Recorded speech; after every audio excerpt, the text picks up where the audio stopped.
Doctor Nageswara Reddy గారు ఉన్నారు. పద్మశ్రీ, పద్మభూషణ్, పద్మవిభూషణ్ ఈ గొప్ప పురస్కారాలతో పాటు గ్యాస్ట్రో ఎంటరాలజీ అనే సబ్జెక్టులో వరల్డ్లోనే చాలా ప్రతిష్టాత్మకమైన పురస్కారాలు, అవార్డ్స్ కూడా వారు పొందారు. ఇటుపక్క ప్రభుత్వం నుంచి ఇచ్చే సివిలియన్ అవార్డ్స్తో పాటు ఆ రంగం గుర్తించిన అవార్డ్స్ కూడా చాలా అత్యంత విలువైనగా భావిస్తారు డాక్టర్స్. అవన్నీ పొందారు.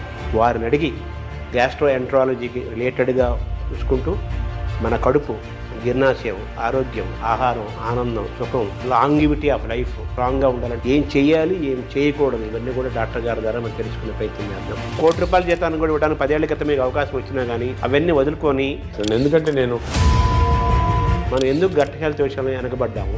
చాలా వరకు ఈ బ్యాక్టీరియా కంట్రోల్లో జరుగుతుంది. ఐశ్వర్య రాయ్ అని యాక్ట్రెస్ ఉంది, ఆమె she's example of perfect health. అంత డిఫరెన్స్ ఉందా బ్యాక్టీరియా?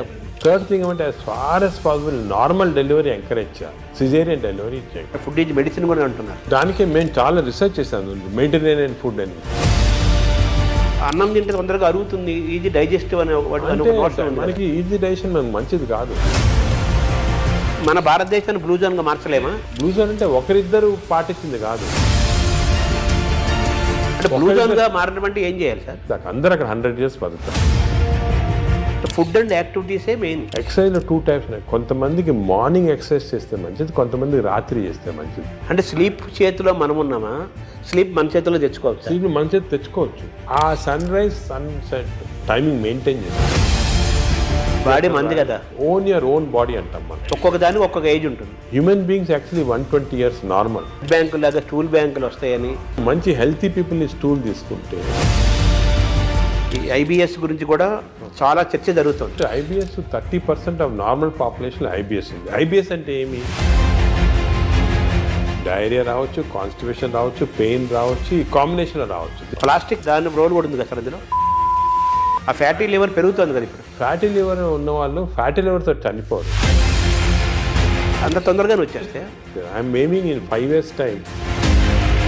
మన జీన్స్ వల్లనే మనకి ఫ్యాటీ లివర్ పెరుగుతుంది, పొట్టలు వస్తుంది, పొట్ట పెరుగుతుంది అంటున్నారు కదా. ఈ ఎపిజెనెటిక్స్ టెక్నిక్స్లో ఈ జీన్స్ని బ్లాక్ చేశారు.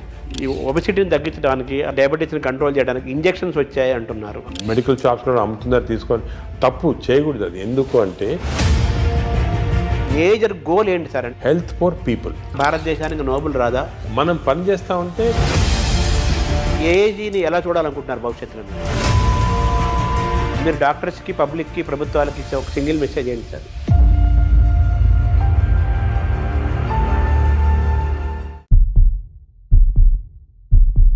నమస్కారం. మనతో పాటు డాక్టర్ నాగేశ్వర రెడ్డి గారు ఉన్నారు. గ్యాస్ట్రో ఎంటరాలజిస్ట్గా వారు ప్రపంచ ప్రసిద్ధులు. అనేక పరిశోధనలు చేశారు, చేస్తున్నారు. కొత్తదనం కోసం ఎప్పుడు వారు వెంపర్లాడుతుంటారు. అంటే రీసెర్చ్, పరిశోధన జరగాలి, డాక్టర్లు అప్డేట్ అవ్వాలి. అలాగే ప్రజలకి, సామాన్యులకు కూడా వైద్యం ఏమిస్తోంది, వైద్యంలో జరుగుతున్న పరిశోధనలు ఏంటి, ఏమేమి అందుబాటులో ఉన్నాయి, ఇవన్నీ తెలుసుకుంటూ మన ఆరోగ్యాన్ని ఏ విధంగా కాపాడుకోవాలి, అనారోగ్యానికి ఎలా దూరంగా ఉండాలి, చిన్న చిన్న మార్పులతో కూడా మనం ఆరోగ్యాన్ని ఎలా మనం చేసుకోవచ్చు, ఇవన్నీ కూడా ఒక బాధ్యతాయుతమైన డాక్టర్గా వారి కెరీర్ని ప్రారంభించి ఈరోజు ప్రపంచ ప్రఖ్యాతి తీసుకొచ్చి గ్యాస్ట్రో ఎంటరాలజీలు అనే సబ్జెక్ట్లో వాళ్ళు టాప్లో ఉన్నారు. నాగేశ్వర రెడ్డి గారు పద్మశ్రీ, పద్మభూషణ్, పద్మవిభూషణ్ ఈ గొప్ప పురస్కారాలతో పాటు గ్యాస్ట్రో ఎంటరాలజీ అనే సబ్జెక్టులో వరల్డ్లోనే చాలా ప్రతిష్టాత్మకమైన పురస్కారాలు, అవార్డ్స్ కూడా వారు పొందారు. ఇటుపక్క ప్రభుత్వం నుంచి ఇచ్చే సివిలియన్ అవార్డ్స్తో పాటు ఆ రంగం గుర్తించిన అవార్డ్స్ కూడా చాలా అత్యంత విలువైనగా భావిస్తారు డాక్టర్స్. అవన్నీ పొందారు. వారిని అడిగి గ్యాస్ట్రో ఎంటరాలజీకి రిలేటెడ్గా చూసుకుంటూ మన కడుపు, జీర్ణాశయం, ఆరోగ్యం, ఆహారం, ఆనందం, సుఖం, అలాగే లాంగివిటీ ఆఫ్ లైఫ్ స్ట్రాంగ్గా ఉండాలంటే ఏం చేయాలి, ఏం చేయాలి, ఏం చేయకూడదు, ఇవన్నీ కూడా డాక్టర్ గారి ద్వారా మనం తెలుసుకునే ప్రయత్నం చేద్దాం. నమస్కారం డాక్టర్ గారు. నమస్కారం శర్మ గారు. మామూలుగా మీరు ఆ వృత్తికి చాలా గొప్ప విలువని, గౌరవాన్ని తీసుకొచ్చారు. అదే అప్పుచ్చేవాడు వైద్యుడు అని మామూలుగా మనం చిన్నప్పుడు చదువుకునేవాళ్ళం. సో ఆ వైద్యుడికి అంత స్థానం ఉంది. సరే, నెగిటివ్ పక్కన పెట్టేస్తే మీలాంటి వాళ్ళ వల్ల మళ్ళీ డాక్టర్లు ఇంత సర్వీస్ ఓరియంటెడ్గా ఉంటారు, ఇంత పబ్లిక్ ఇంట్రెస్ట్తో ఉంటారు, ఇన్ని రీసెర్చ్ చేస్తారు. ఆ వైద్యానికి, ఆ రంగానికి, అలాగే ఆ రాష్ట్రానికి, ఆ దేశానికి కూడా గొప్ప పేరు తీసుకొస్తారని మీలాంటి వాళ్ళ వల్ల మళ్ళీ ఆ వృత్తి యొక్క గౌరవాన్ని మీలాంటి వాళ్ళు కాపాడుతున్నారు. రీసెంట్గా పద్మవిభూషణ్ కూడా వచ్చింది. సో మీకు ముందుగా తెలుగు వారందరి తరపున మీకు అభినందనలు, పబ్లిక్ తరపున మీకు కృతజ్ఞతలు కూడా తెలియజేయాలి. సార్ ఇప్పుడు బాగా వినపడే మాట అన్ని డాక్టర్లు, వాడు కార్డియాలజిస్ట్ అయినా, నెఫ్రాలజిస్ట్ అయినా, న్యూరాలజిస్ట్ అయినా లైఫ్ స్టైల్ మాట్లాడుతున్నారు. ఫస్ట్ లైఫ్ స్టైల్ అంటున్నారు, తర్వాత గట్ హెల్త్ అంటున్నారు. గట్ హెల్త్, మైక్రోబయాము, దీని గురించే మాట్లాడుతున్నారు కదా. ఏంటి సార్ ఈ గట్ హెల్త్? ఈ గట్ హెల్త్ మనం కాపాడుకోవాలంటే ఏం చేయాలి? మనం ఎందుకు గట్ హెల్త్ విషయంలో వెనకబడ్డాము? గట్ హెల్త్ అనేది మీరు ఈ మధ్యనే వింటున్నారు అన్నమాట టర్మ్, కానీ మా మెడికల్ టర్మినాలజీలో చాలా రోజులుగా ఉంది గట్ హెల్త్ అనేది. దీనికి ఇంపార్టెన్స్ ఎందుకు వచ్చిందంటే, మామూలుగా సాధారణంగా నాన్ డాక్టర్స్ కానీ ఈవెన్ డాక్టర్స్ ఏమనుకునే వాళ్ళు హార్ట్ ఇంపార్టెంట్, చాలా హార్ట్ అండ్ కార్డియాలజిస్ట్కి అప్పుడు ప్రతి వాళ్ళు కార్డియాలజిస్ట్ చూపించుకోవటం, హార్ట్ అటాక్ వస్తుంది, స్టెంట్స్ వేసుకోవటం, హార్ట్ సర్జరీ చేసుకోవటం. అదేవిధంగా బ్రెయిన్ ఇంపార్టెంట్, మెదడులో ఏం రాకూడదని దానికి కరెక్ట్గా మందులు తీసుకోవటం, మెదడుకి కొన్ని ఎక్సర్సైజ్ ఉన్నాయి అవి చేయటము. అదేవిధంగా కిడ్నీస్ కూడా చాలా ఇంపార్టెంట్, లివర్ ఇంపార్టెంట్ అని అందరు అనుకునేవాళ్ళు. కానీ ఇప్పుడు మనకి రీసెంట్గా చాలా రీసెర్చ్ జరిగింది. దీంట్లో ఏం తెలిసిందంటే, ఇవి అన్నిటికీ సెంట్రల్ కంట్రోల్ అని ఒకటి ఉంటుంది. సెంట్రల్ కంట్రోల్ బ్రెయిన్లో లేదు, హార్ట్లో లేదు, కానీ సెంట్రల్ కంట్రోల్ మన పేగుల్లో ఉంది. ఎందుకు అంటే, ఇప్పుడు మీరు న్యాచురల్ ఎవల్యూషన్ చేసి చూసారనుకోండి, ఈ ఎవల్యూషన్లో మామూలుగా చిన్న జంతువుల్లో కూడా మ్యాక్సిమం ఇంపార్టెన్స్ పేగులకి ఇచ్చారు. ఎవల్యూషన్ అంటే nature has given that importance. ఎందుకు అంటే, మనం నార్మల్గా ఆహారం తింటాము, ఆహారం నుంచి ఎనర్జీ వస్తుంది. ఈ ఎనర్జీ ప్రతి ఆర్గన్కి డిస్ట్రిబ్యూట్ అవుతుంది. హార్ట్కి ఎనర్జీ అవసరం, బ్రెయిన్కి ఎనర్జీ అవసరం, కిడ్నీ. ఈ ఎనర్జీ అనేది సెంట్రల్ మాట. ఈ ఎనర్జీ ఎందుకు వస్తుంది? మన ఆహారం తిన్న సరిగా డైజెస్ట్ అయితే ఎనర్జీ వస్తుంది. ఈ కాన్సెప్ట్ అనేది ఇప్పుడు మనకి తెలిసిపోయిన తర్వాత అసలు గట్లో ఇంత ఇంపార్టెన్స్ ఎందుకు ఉంది? మనకు గట్ అంటే ఆహార వాహిక, అదేవిధంగా జీర్ణాశయము, అదేవిధంగా చిన్న ప్రేగులు, పెద్ద ప్రేగులు, ఒక సిస్టమ్ ఉంది. ఈ సిస్టమ్ మనం తిన్న ఆహారం లోపలికి వెళ్ళిన తర్వాత, ఆహారం అనేది చాలా కాంప్లెక్స్. అంటే దాంట్లో ప్రోటీన్స్ ఉంటాయి, కార్బోహైడ్రేట్స్ ఉంటాయి, ఫ్యాట్స్, అన్నీ చాలా కాంప్లెక్స్, అన్నీ కలిపి ఆహారం తయారవుతుంది. ఈ ఆహారం లోపలికి వెళ్ళిన తర్వాత బాడీ ఏమంటే దీన్ని బ్రేక్ డౌన్ చేస్తుంది. అంటే ప్రోటీన్స్ని అమైనో యాసిడ్స్, అదేవిధంగా ఫ్యాట్స్ని చిన్న ట్రైగ్లిజరైడ్స్ అలాగా, అదేవిధంగా మనం తిన్న కార్బోహైడ్రేట్స్ని గ్లూకోజ్, ఫ్రక్టోజ్, సింపుల్ సబ్స్టెన్సెస్ లాగా, అంటే చాలా ఇంటెలిజెంట్గా మనకున్న ఎంజైమ్స్ బ్రేక్ డౌన్ చేసి ఇవన్నీ కూడా ఆహార లోపలికి మన బ్లడ్ వెజల్స్లోకి అబ్జర్వ్ అయిపోయి న్యూట్రిషన్ అనేది వస్తుంది బాడీ. అంటే ఇది వెరీ కాంప్లెక్స్ సబ్జెక్ట్. దీని గురించి చాలా వరకు రీసెంట్గానే బాగా క్లియర్గా అర్థమైపోయింది మనకి. ఎందుకంటే సరే ఆహారం తింటాము, ఎనర్జీ వస్తుంది అంటారు కదా, ఇదే కాకుండా ఈ మన హోల్ ఇంటెస్టైనల్ సిస్టమ్స్లో చిన్న న్యూరాన్స్, అంటే మన బ్రెయిన్లో ఉంటాయి న్యూరాన్స్ అంటాం కండి, మన ఇంటెస్టైన్స్లో 100 మిలియన్ న్యూరాన్స్. అంటే మనం అనుకునేది ఇంటెస్టైన్స్ మామూలుగా ఏదో పేగులు డైజెషన్ ఉన్నా, కానీ దాని ఇంటెలిజెన్స్ మాట. అంటే 100 మిలియన్ న్యూరాన్స్ ఉన్నాయంటే ఎంత ఇంటెలిజెన్స్ ఉంటుంది. ప్రతి న్యూరాను అంటే మన పేగులు కూడా ఆలోచిస్తుంటాయి, ఇది మంచి ఆహారమా చెడ్డ ఆహారం, ఈ ఆలోచనని దాంట్లో ఉన్నాయి. అదే కాకుండా ఇంకొక ఇంట్రెస్టింగ్, మన పేగుల్లో హార్మోన్స్ ప్రొడ్యూస్ చేస్తాయి, neuro endocrine tumours. Neuro endocrine cells మనకి బాడీలో అంతా హార్మోన్స్, అంటే థైరాయిడ్ ఉంది, అదేవిధంగా ప్యాన్క్రియాస్లో ఇన్సులిన్ వస్తుంది, పారాథైరాయిడ్ ఉంది. ఇవన్నీ కూడా హార్మోన్స్ డిఫరెంట్ బాడీ సిస్టమ్స్లో ఉన్నాయి. కానీ మన ప్రేగుల్లో అన్ని బాడీలో ఉన్న హార్మోన్స్లో ఉన్న సెల్స్ కన్నా కూడా ఎక్కువ సెల్స్ ఇంటెస్టైన్స్లో ఉన్నాయి. అంటే ప్రేగుల్లో నరాలు ఉన్నాయి, అదేవిధంగా హార్మోన్స్ ఉన్నాయి. ఇవన్నీ కోఆర్డినేటెడ్ మెకానిజంగా పనిచేస్తాయి. ఇప్పుడు మనకి నాలెడ్జ్ వచ్చింది. అంటే మనం ఆహారం, ఫర్ ఎగ్జాంపుల్ గ్లూకోజ్ తిన్నాం అనుకోండి, ఎక్కువ గ్లూకోజ్ తింటే, అంటే ఎక్కువ షుగర్ తింటే షుగర్ ఎక్కువ అవుతుంది బాడీలో అని మనకు తెలుసు. కానీ ఇప్పుడు తెలిసిందంటే అంత సింపుల్ కాదు. మనం తిన్న ఆహారం అంటే గ్లూకోజ్ కానీ ఏదన్నా కానీ షుగర్ కానీ బాడీలోకి వెళ్ళిన తర్వాత బాడీలో చిన్న ప్రేగులో సెన్సర్స్ ఉంటాయి. ఇది గ్లూకోజ్ని లోపల తీసుకుంటామా వద్దా, తీసుకుంటే బాడీకి ఏ పార్ట్కి పంపిస్తాము, అంటే నరాలు, హార్మోన్స్ అన్నీ కోఆర్డినేట్, చాలా ఎలక్ట్రికల్ సిస్టమ్లా కోఆర్డినేషన్ జరిగి ఇంటెలిజెన్స్ సిస్టమ్ అంటాం దాన్ని. ఆ ఇంటెలిజెన్స్ సిస్టమ్ తోటి ఆ బాడీలో ఎంత అబ్జర్వ్ కావాలా, ఎక్కడెక్కడికి వెళ్ళాలి, అవన్నీ కూడా డిసైడ్ చేస్తుంది బాడీ. దిస్ ఈజ్ మన ఆర్టిఫిషియల్ ఇంటెలిజెన్స్ కన్నా ఈ ఇంటెలిజెన్స్ ఎక్కువ బాడీలో. ఇన్ని రోజులు తెలియలేదు, ఇప్పుడు తెలుస్తుంది మనకి. సో హార్మోన్స్, నరాలు. అదేవిధంగా థర్డ్ కాంపోనెంట్ ఇప్పుడు వచ్చింది. థర్డ్ కాంపోనెంట్ ఏమంటే, మనం ఏమనుకున్నాము అంటే మనం తిన్న ఆహారం ప్రకారము మన బాడీ సిస్టమ్ ప్రకారం జరుగుతున్నాయి, కానీ అవన్నీ కరెక్ట్ కాదు. ఇప్పుడు మనకేం తెలిసిందంటే మన ప్రేగుల్లో, అంటే ఎస్పెషల్లీ చిన్న ప్రేగుల్లో, పెద్ద ప్రేగుల్లో బ్యాక్టీరియా, వైరస్, ఫంగై 3 ఉంటాయి అన్నమాట. బ్యాక్టీరియా, ఇవేమంటే దిస్ ఆర్ కాల్డ్ మైక్రోబయోమ్. ఈ మైక్రోబయామ్ అనేది మనకున్న సెల్స్ కన్నా, బాడీలో సెల్స్ కన్నా ఈ మైక్రోబయామ్ సెల్స్ ఎక్కువ. అంటే బ్యాక్టీరియా ఎక్కువ, వైరస్ ఎక్కువ, ఫంగై ఎక్కువ. ఇవి జీన్స్, దీంట్లో జీన్స్ మనం లెక్క పెట్టగలిగితే ఈ జీన్స్ దీంట్లో 2 మిలియన్ జీన్స్ ఉన్నాయి. మన బాడీలో 20,000 జీన్స్ ఉన్నాయి. అంటే మనకి we are completely controlled by this microbiome bacteria. ఎందుకంటే అన్ని జీన్స్ ఉన్నాయి దాంట్లో. అంటే మన డిఎన్ఏ దానికి రిలేటెడ్ ఉంటుంది. డిఎన్ఏ, మన డిఎన్ఏ బ్యాక్టీరియా డిఎన్ఏ కాన్స్టెంట్గా they are touching each other, talking to each other. మన ఆహారం ఎంత తీసుకున్నా డైజెషన్ జరుగుతుంది కదా, ఎంత అబ్జర్వ్ కావాలి, ఎంత వెళ్ళాలని ఈ క్రాస్ టాక్ వల్ల జరుగుతూ ఉంది. మనం తిన్నదానిపైన డిసైడ్ కాదు, ఈ మైక్రోబయామ్ పైన కూడా డిసైడ్ అవుతుంది. సపోజ్ మంచి మైక్రోబయామ్ ఉందనుకోండి, మనని ప్రొటెక్ట్ చేస్తుంది. అరే ఈ బాడీని ప్రొటెక్ట్ చేయాలి, మనం ఈ బాడీలో ఉన్నాము, దీన్ని ప్రొటెక్ట్ చేయాలా అని మంచి సబ్స్టెన్సెస్ అబ్జర్వ్ చేసి చెడ్డ సబ్స్టెన్సెస్ బయటికి పంపించేస్తుంది, మన మోషన్ ద్వారా వచ్చేస్తుంది. అదే చెడ్డ మైక్రోబయామ్ ఉన్నాయనుకోండి, అంటే ఇది ఎలాగంటే ఎగ్జాంపుల్, ఒక దేశంలో ప్రజలు ఉంటారు, మంచి ప్రజలు ఉంటారు, చెడ్డ ప్రజలు ఉంటారు. మంచి ప్రజలు ఈ దేశానికి ఏమైనా చేయాలా, అవి చేయాలా అని ఆలోచిస్తూ ఉంటారు.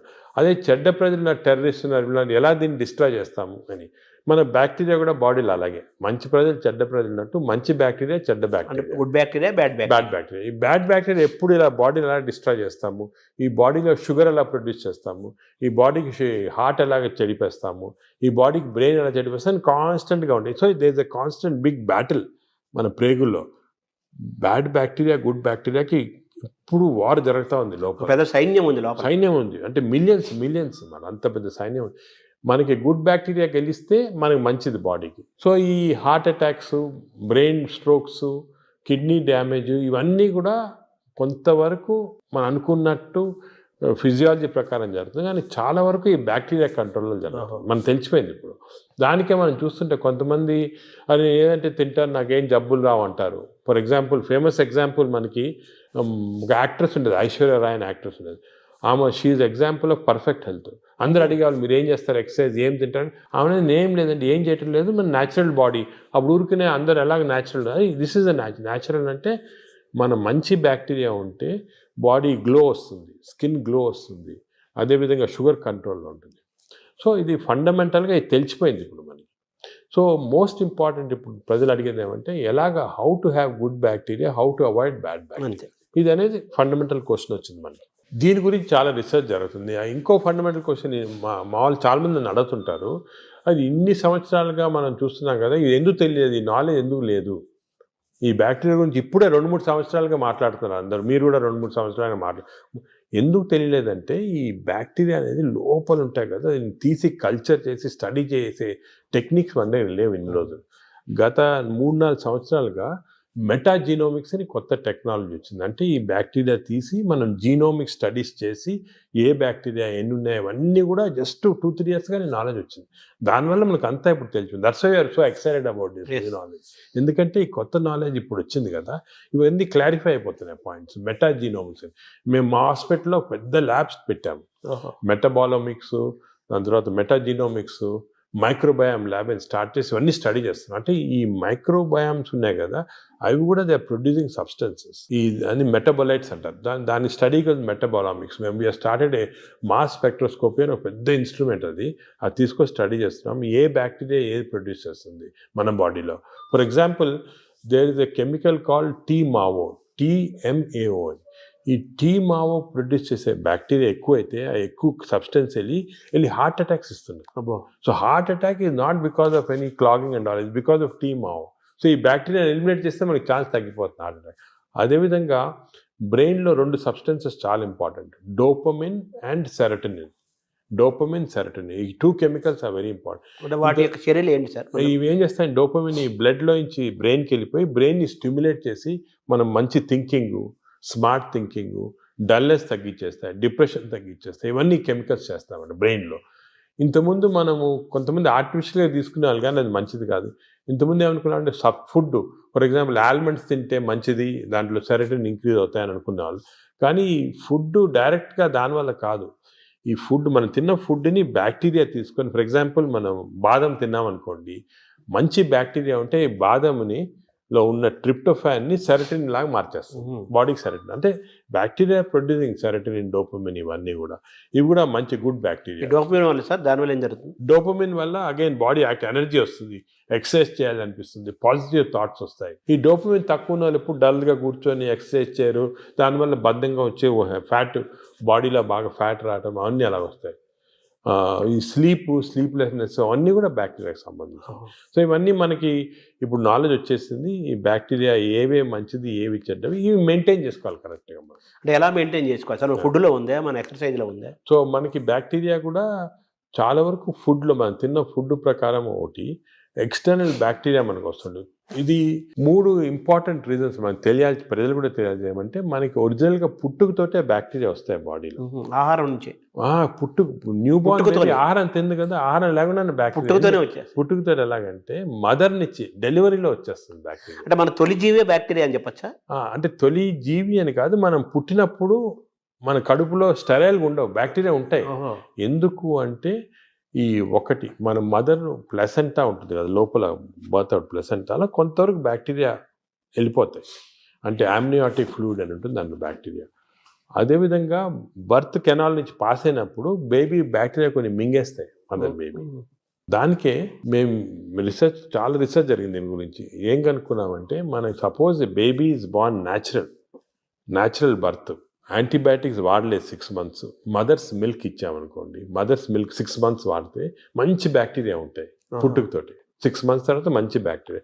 అదే కాకుండా ఈ సిజేరియన్ డెలివరీ చేసి బ్రెస్ట్ మిల్క్ ఇవ్వకపోతే యాంటీబయాటిక్స్ ఫస్ట్ 6 monthsలో వాడితే చిల్డ్రన్లో బ్యాక్టీరియా మార్పులు వచ్చేస్తాయి, చెడ్డ బ్యాక్టీరియా ఉంటాయి.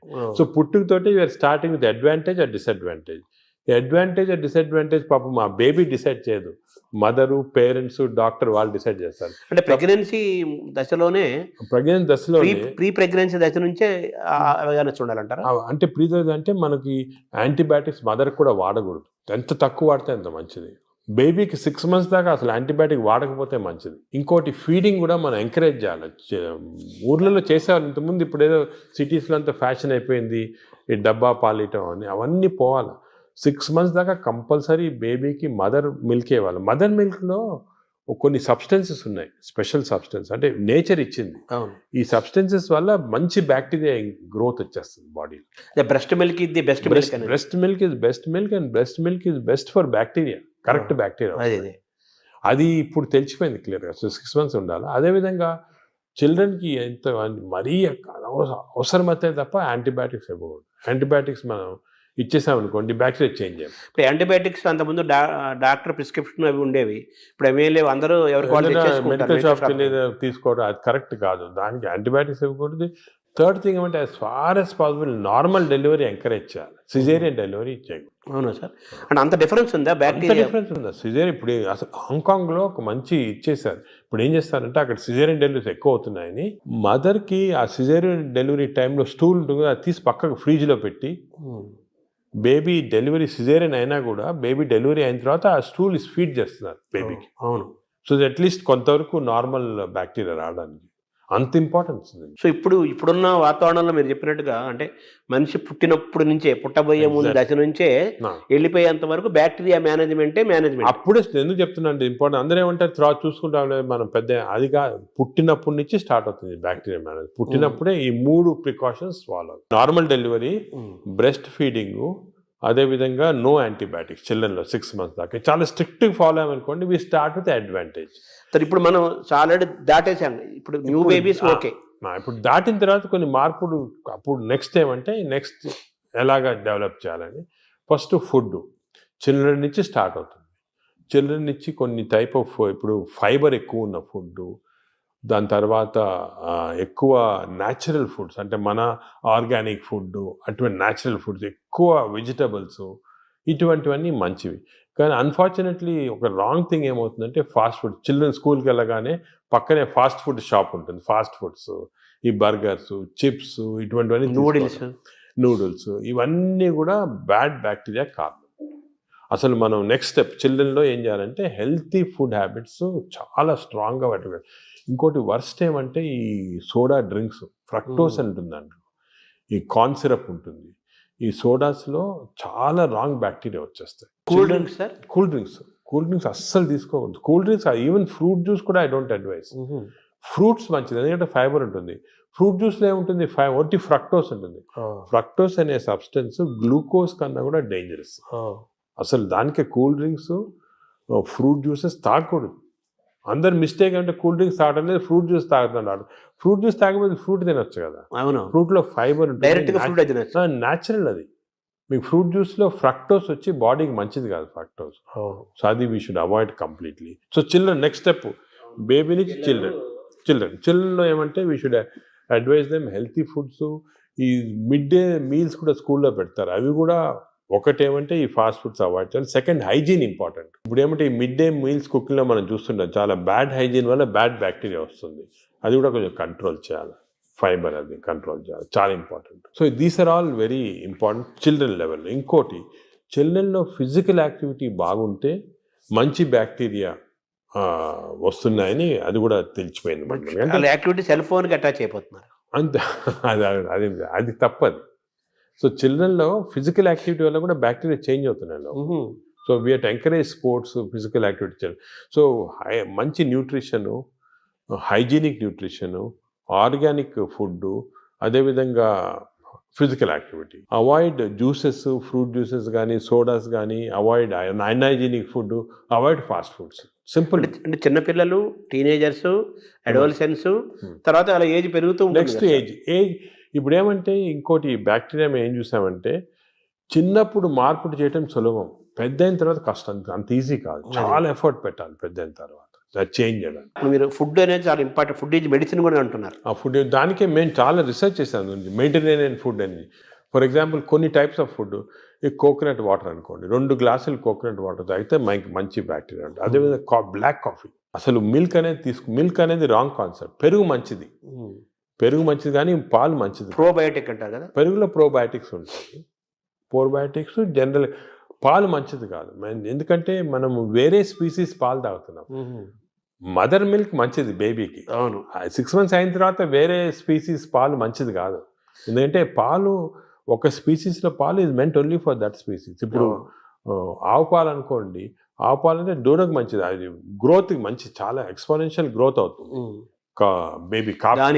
కాఫీ మంచిది కానీ వేరే మనం తాగటం మంచిది. అంటే మన వాళ్ళు ఆయుర్వేదం కూడా మనం సెకండ్ మాట్లాడుకుంటే వాళ్ళు ఏమంటారంటే ఆవు నెయ్యి, ఆవు పాలు, ఆవు ద్వారా వచ్చేదంతా కూడా మనకు మంచిది, బ్రెయిన్. ఆవు పాలు కాదు, ఆవు గీ పర్వాలేదు కానీ ఆవు పాలు మనకి కర్డ్స్ ఫామ్లో, అటువంటి ఫామ్లో మంచిగా. యాక్చువల్ మిల్క్ తీసుకుంటే దట్ ఆవు పాలు మెంట్ ఓన్లీ ఫర్ కాఫ్, అంటే వాళ్ళ పిల్లలకి అంతే. మనం వేరే స్పీసీస్ పాలు దాటం కరెక్ట్ కాదు, అది నేచర్ అగైన్స్ట్.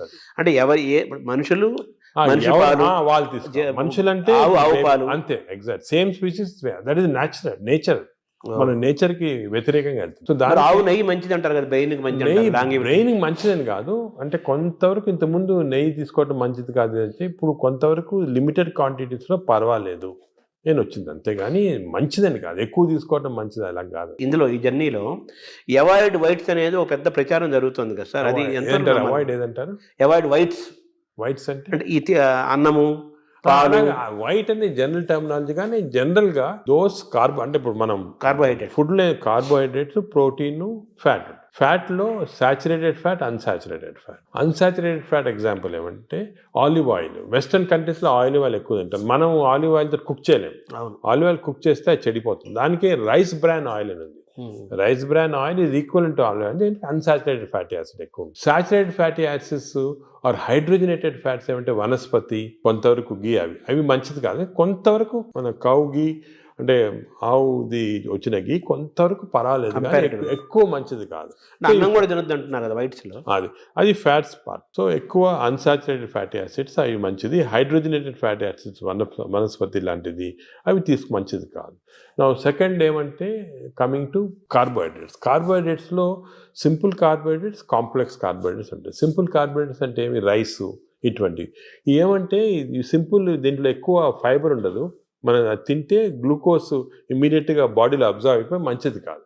లోపల బ్యాక్టీరియా కూడా అవి కూడా లేజీ అయిపోతాయి, ఎక్కువ పని లేదు దానికి. రైస్ ఇచ్చామనుకోండి, గ్లూకోజ్ తీసి బాడీకి పంపించేసి డ్రౌజినెస్. వేరే సేమ్ కాంప్లెక్స్ కార్బోహైడ్రేట్స్ మిల్లెట్స్ ఉంటాయి. ఎగ్జాంపుల్ మిల్లెట్స్ అనుకోండి, దాంట్లో చాలా ఫైబర్ ఉంటుంది, గ్లూకోజ్ ఆ ఫైబర్ మధ్యలో ఉంటుంది. దాన్ని ఎక్స్ట్రాక్ట్ చేయాలంటే అంత ఈజీ కాదు, బ్యాక్టీరియా కూడా కొంచెం పనిచేయాలి దానికి. అంటే ఒకప్పుడు మనం రాగులు, సజ్జలు, జొన్నలు, ఆరికలు, కొర్రలు, రాగులు కానీ మంచిది, ఈ సొరగము అవన్నీ కూడా అంటే మిల్లెట్స్ ఆర్ వెరీ గుడ్. ఇవి మనం రియలైజింగ్ నా ఎక్కువ మిల్లెట్స్ తింటే మంచిది అది. సో దీస్ కార్బోహైడ్రేట్స్ లో మిల్లెట్స్ ఎక్కువ కాన్సన్ట్రేట్ చేసేసి polished, especially polished rice avoid చేయాలి. అంటే మామూలుగా అన్నము కంపారిటివ్ గా అన్నం తింటే తొందరగా అరుగుతుంది, ఈజీ డైజెస్టివ్ అనే మనకి ఈజీ డైజెషన్ మనకు మంచిది కాదు. మనకి ఈజీ డైజెషన్ అంటే పేషెంట్స్ కి బాగా వీక్ ఉన్న వాళ్ళకి అవసరం, కానీ మనకి normal human being complex digestion మంచిది. ఎందుకంటే కాంప్లెక్స్ డైజెషన్లో ఫైబర్, దీన్ని గ్లైసిమిక్ ఇండెక్స్ అంటారు, ఒక టర్మినాలజీ పబ్లిక్ కూడా తెలియాలి. గ్లైసిమిక్ ఇండెక్స్ అంటే ఏమంటే మన ఆహారం తిన్నామంటే మన బ్లడ్ షుగర్ లెవెల్ ఎంత ఇంక్రీజ్ అవుతుంది. So glycemic index of food ఎక్కువ ఉంది అంటే డైజెషన్ కావచ్చు, కానీ ఆ గ్లైసిమిక్ ఇండెక్స్ ఎక్కువ కావటం వల్ల గ్లూకోజ్ ఎక్కువే మంచిది కాదు బాడీకి. సో రైస్కి, షుగర్కి మ్యాక్సిమం గ్లైసిమిక్ ఇండెక్స్, ఎందుకంటే షుగర్ తినడానికి ఇమీడియట్ గ్లూకోజ్ ఎక్కువ అవుతుంది, రైస్ తినడానికి కొంతవరకు అవుతుంది. కానీ కాంప్లెక్స్ కార్బోహైడ్రేట్స్ మిల్లెట్స్ అయితే గ్లైసిమిక్ ఇండెక్స్ తక్కువ. కొన్ని ఉన్నాయి బీన్స్, మన చిక్కుడుకాయ, ఇది కిడ్నీ బీన్స్ అంటారు అవి, అవన్నీ రాజ్మా, ఇవన్నీ గ్లైసిమిక్ ఇండెక్స్ తక్కువ. అవి కూడా కార్బోహైడ్రేట్స్, గ్లైసిమిక్ ఇండెక్స్ తక్కువ. అంటే అవి తింటే దాంట్లో ఫైబర్ నుంచి గ్లూకోజ్ బయటికి లాగాల, బ్యాక్టీరియా పనిచేయాలి, అన్ని చేసి స్లోగా గ్లూకోజ్ ఇంక్రీజ్ అవుతుంది.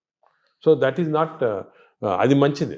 లో గ్లైసిమిక్ ఇండెక్స్ అంటే మంచిది. సో ఇది కార్బోహైడ్రేట్స్. సో అరుగుదల రైస్ తింటే మంచిది అరగటం అనేది మంచిది కాదు, తొందర అరగకూడదు, డిలే కాదు. థర్డ్ ఆస్పెక్ట్ ప్రోటీన్లో మనకి యానిమల్ ప్రోటీన్, వెజిటబుల్ ప్రోటీన్ అంటే ఈ స్ప్రౌట్స్, దాల్స్, ఇవన్నీ వెజిటబుల్ ప్రోటీన్. యానిమల్ ప్రోటీన్లో కొన్ని మంచి ఉంది, చెడు ఉంది. Animal protein high quality protein, for example eggs అనుకోండి, మంచిది యానిమల్ ప్రోటీన్.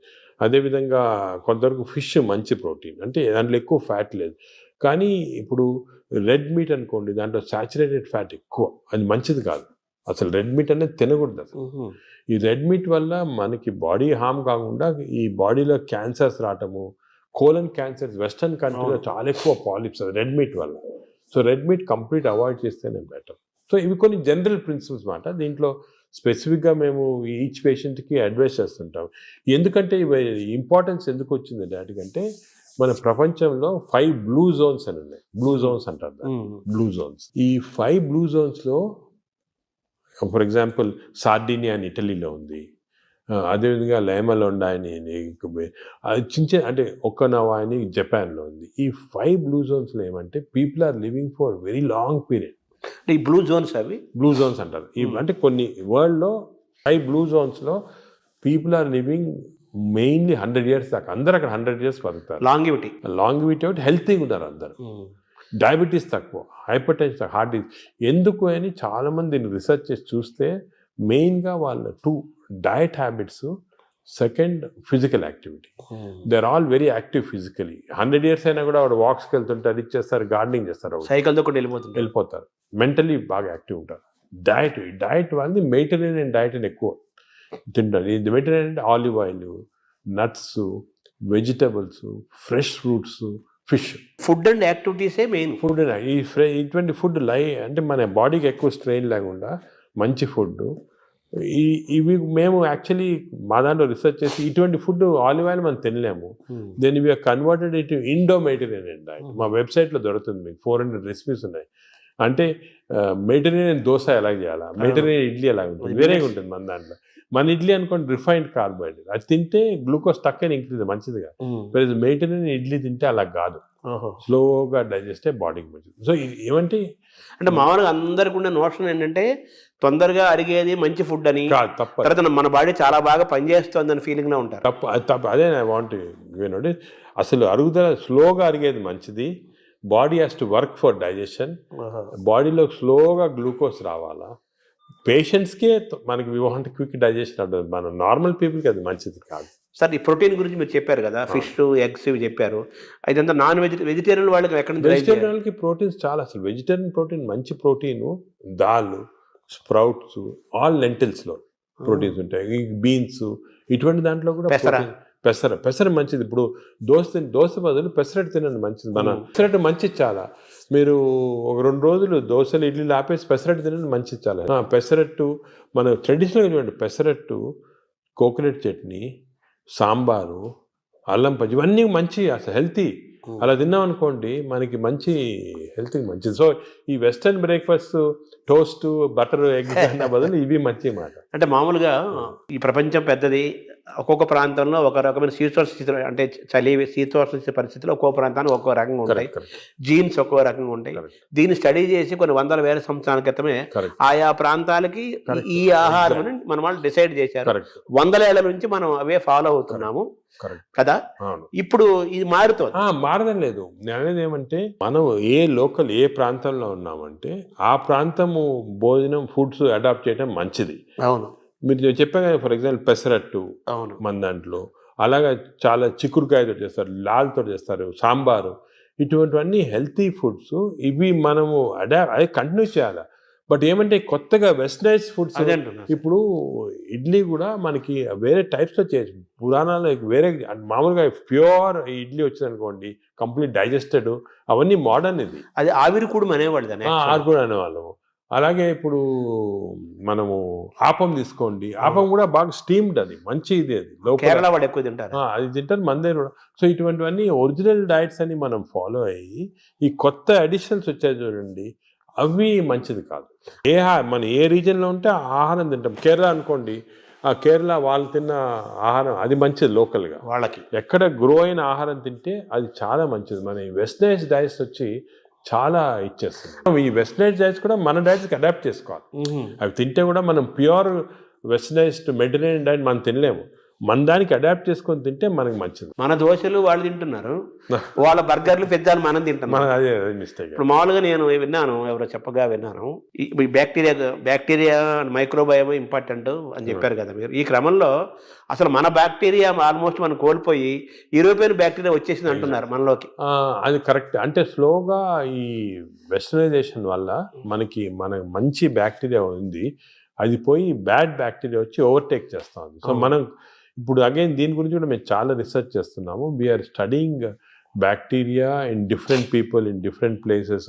మన కుంభమేళా జరిగింది, దాంట్లో చాలా బ్యాక్టీరియా స్టడీ చేసాము. అలాగే వీఆర్ డన్ మంచి రిజల్ట్స్ పబ్లిష్ చేస్తున్నాం. ఇప్పుడు నేను ప్రకారం మన బ్యాక్టీరియా, మన న్యాచురల్ బ్యాక్టీరియా, మన దేశంలో ఉన్న బ్యాక్టీరియా, మన ప్రాంతాల్లో ఉన్న మంచి బ్యాక్టీరియా, అవి ప్రిజర్వ్ చేసుకోవాలి. అవి చేయడానికి కొన్ని టెక్నిక్స్, కొన్ని మెథడ్స్ అవి ఉన్నాయి. అవి మేము ఇప్పుడు ఇంకోటి ఏం చేస్తున్నామంటే రీసెర్చ్, ఈ ఎక్స్టెన్సివ్ బ్యాక్టీరియా రీసెర్చ్ చేసిన తర్వాత ఏవి మంచి బ్యాక్టీరియా, ఏ చెడ్డ బ్యాక్టీరియా అని కనుక్కున్న తర్వాత ఈ బ్యాక్టీరియా అనేది మన స్టూల్స్లో ఉంటాయి, కష్టం వేయటం, థెరపీ లేవు. So we are desiccating it and producing what is called capsules. అంటే ట్యాబ్లెట్స్, మన ఈ మామూలుగా యాంటీబయాటిక్స్ ఇటువంటి ట్యాబ్లెట్స్ బదులు ఈ డెసికేటెడ్ స్టూల్ క్యాప్సూల్సే ట్యాబ్లెట్స్ లాగా ఇస్తున్నాం. భవిష్యత్తు అదే అంటున్నారు, ఫ్యూచర్ అదే దాని తర్వాత. సార్ మార్నింగ్ మన తెలుగు వాళ్ళం కాబట్టి మన ప్రాంతం మాట్లాడుకున్నాం. ఇప్పుడు మీ టాపిక్ అంతా లోకల్గా ఏ ఆహారం అవైలబుల్గా ఉందో 100 ఏళ్ల నుంచి అది తినండి. లోకల్గా మనం ఎలా ఉన్నామో దాన్ని ఫాలో. సేమ్ ఫిజికల్ యాక్టివిటీ చూసుకోండి, same activity, you don't have to. కానీ ఇప్పుడు ఆ ఆఫీస్లో కూర్చోవడం టైం లేకుండా వేరే అడ్వకేటింగ్, సరే ఎక్సర్సైజ్ 1 అవర్ చేయాలా, ఎక్సర్సైజ్ చేయాలా. ఈ ఎక్సర్సైజ్ కూడా ఇంపార్టెన్స్ ఏమంటే అందరు నేను 1 అవర్ చేస్తున్నా సార్ టైర్డ్ అయిపోతున్నామని అంటుంటారు. ఎక్సర్సైజ్లో 2 టైప్స్ ఉన్నాయి. కొంతమందికి మార్నింగ్ ఎక్సర్సైజ్ చేస్తే మంచిది, కొంతమందికి రాత్రి చేస్తే మంచిది. ఇప్పుడు నేను ఫర్ ఎగ్జాంపుల్ నేను నైట్ చేస్తేనే నాకు ఫ్రెష్ ఉంటుంది. మార్నింగ్ అది ఎలాగంటే బాడీలో లాక్టేట్స్ అని ఉంటాయి. లాక్టేట్ మెజర్మెంట్ చేసి మనం కనుక్కోవచ్చు. లాక్టేట్స్ ఎక్కువ అయిపోయాయి అనుకోండి, అప్పుడు నైట్ చేస్తే బెటర్. అది మరి ఎక్కువ సంకేతం తెలుస్తుందా? తెలిసిపోతుంది కదా మనకి. ఇప్పుడు బాడీలో ఎక్సర్సైజ్ చేస్తే, అది సింపుల్గా చెప్పాలంటే, సపోజ్ ఎక్సర్సైజ్ చేసామనుకోండి, ఎక్సర్సైజ్ చేసిన తర్వాత మార్నింగ్ ఎక్సర్సైజ్ చేసిన తర్వాత ఫ్రెష్గా ఉండదు, చాలా టైర్డ్ అయిపోయాం అనుకోండి, that means your exercise should be done in the evening.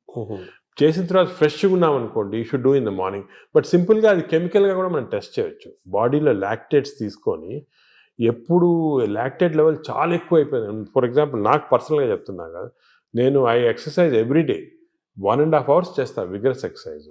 కానీ ఆ ఎక్సర్సైజ్ మార్నింగ్ చేశాను అనుకోండి, I feel dull whole day. అదే నైట్ చేశాను అనుకోండి, బాగా ఫ్రెష్ ఉంటుంది నాకు. అది నేను నా లాక్టేజ్ మెజర్మెంట్ చేసి చూసుకున్నాను. అంటే మీరంటే డాక్టర్ కాబట్టి సైంటిఫిక్ గా ఎవరికైనా తెలుసుకుంటారు.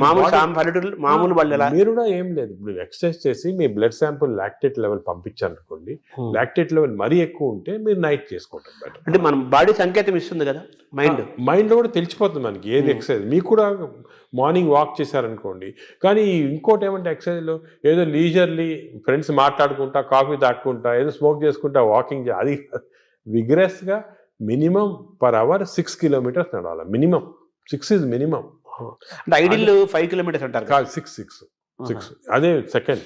అదేవిధంగా ఈ ఎక్సర్సైజే కాకుండా మజిల్స్ చాలా ఇంపార్టెంట్. మనకి ఏం తెలిసిందంటే మన మెటబాలిజము బాడీ నుంచి మజిల్స్ తెప్పిస్తే మంచిది బాడీకి. సో చిన్న చిన్న మజిల్ ఎక్సర్సైజెస్, హ్యాండ్ ఎక్సర్సైజెస్, ఈ కోర్ ఎక్సర్సైజ్ అంటాం, అంటే బాడీలో ఉన్న అబ్డామిన్ మజిల్స్ కోర్, ఈ కోర్ ఎక్సర్సైజ్ ఇవన్నీ చేసి మన బాడీలో muscle strength plus aerobics. Aerobic strength అంటే అలాగా వీ కెన్ డూ ఈ వాకింగ్, సైక్లింగ్, స్విమ్మింగ్, ఇవన్నీ ఏరోబిక్ ఎక్సర్సైజ్. ఈ రెండు ఈక్వల్ కాంపనెంట్ చేయాలి. మామూలు చాలా మంది ఉట్టి వాక్ చేసి వదిలేస్తారు, అది లీజర్లీ వాక్. రోజు పొద్దున ఒక 2-3 kilometers ఫ్రెండ్స్ నడిచి వచ్చి బాగా బ్రేక్ఫాస్ట్ తిని హ్యాపీ ఫీల్ అయితే కరెక్ట్ కాదు, తెలియదు అది. అదొకటి. So we have to do the correct type of exercise. Morning ఎక్సర్సైజా, ఈవినింగ్ ఎక్సర్సైజా, ఎంత ఎక్సర్సైజ్ చేయాలా, ఏ బాడీకి ఎక్సర్సైజ్ చేయాలా, abdomen central abdomen exercise, hands muscle, ఇవన్నీ కూడా కరెక్ట్గా అడ్వైస్ తీసుకొని చేయటం బెటర్. అంటే మామూలుగా కార్బోహైడ్రేట్స్, ప్రోటీను, మీటు ఇలా పర్ఫెక్ట్ సంపూర్ణమైన ఆహారం ఎలా ఇంపార్టెంటో మన ఎక్సర్సైజ్ ఫార్మేట్ ఎక్సర్సైజ్ ఎప్పుడు చేయాలి, ఏ ఎక్సర్సైజ్, అవి కూడా చాలా అది నెగ్లెక్ట్ చేస్తాం. వాకింగ్, ఏరోబిక్స్, ఇవన్నీ ఎక్సర్సైజ్ కాంబినేషన్ అది చేయాలి. ఇప్పుడు థర్డ్ కాంపోనెంట్ గట్ హెల్త్ కి స్లీప్. స్లీప్ గురించి చాలా మిస్నామర్స్ ఉన్నాయి. అంటే చాలా మంది బిజీ వాళ్ళు, ఇప్పుడు నేను కూడా మొట్టమొదట ఇది కూడా మిస్టేక్స్ చేసేవాళ్ళము. టైం లేదని చెప్పి 4 గంటలు పండుకోవటము అలా చేసి కొంతవరకు ఈ బ్యాక్టీరియా చాలా important. They are very sensitive to sleep. Bacteria కూడా పండుకోవాలి కదా, రెస్ట్ ఇవ్వాలి కదా. మనం సపోజ్ మన బాడీ వర్క్ చేస్తుంది, దాని రెస్ట్ అవి ఇరిటేట్ అయిపోయి గుడ్ బ్యాక్టీరియా పోతాయి బాడీలో. అంటే ఎలాగంటే మన ఆర్గనైజేషన్ ఎంప్లాయీస్ ఉంటారు, మన ఎంప్లాయీస్కి రెస్ట్ ఇవ్వకుండా రాత్రి పగలు పని చేయండి అంటే మంచోళ్ళు వెళ్ళిపోయి చెడ్డోళ్ళు మిగులుతారు, మధ్య ఫైట్ వచ్చి. అలాగే బ్యాక్టీరియా కూడా సేమ్ ఒక ఫ్యాక్టరీ లాగా లోపల. Look after sleep. నార్మల్గా ఇండివిజువల్గా ఒకరికి 8 hours, కొంతమంది 6 hours, అలా డిఫరెంట్ రేంజ్. 6 to 8 hours అంటాము, 7 hours నార్మల్గా యావరేజ్. మరీ ఎక్కువ స్లీప్ 10 hours చేస్తే కూడా లోపల బద్ధకం వచ్చేస్తుంది, బ్యాక్టీరియా కూడా బద్ధకం వస్తుంది. ఎంత ఇవ్వాలి అంత ఇవ్వాలి, 7 to 8 hours. కానీ మోస్ట్ ఇంపార్టెంట్ ఏమంటే మనం మాడిఫై కూడా చేసుకోవచ్చు ఈ స్లీప్. కొన్ని ఎక్సర్సైజెస్ వల్ల 8 hours అవసరం ఉన్న స్లీప్ 4 hours సేమ్ స్ట్రెంగ్త్ రావచ్చు. అదేమంటే రెమ్, నాన్ రెమ్ స్లీప్ అంటారు. రెమ్ స్లీప్ ఇంపార్టెంట్ మనకి, ర్యాపిడ్ ఐ మూవ్మెంట్ స్లీప్ అంటారు, గాఢ నిద్ర అంటారా. రెమ్ స్లీప్ అనేది మన నిద్రలో డ్రీమ్స్ వస్తాయి, అవన్నీ రెమ్ స్లీప్.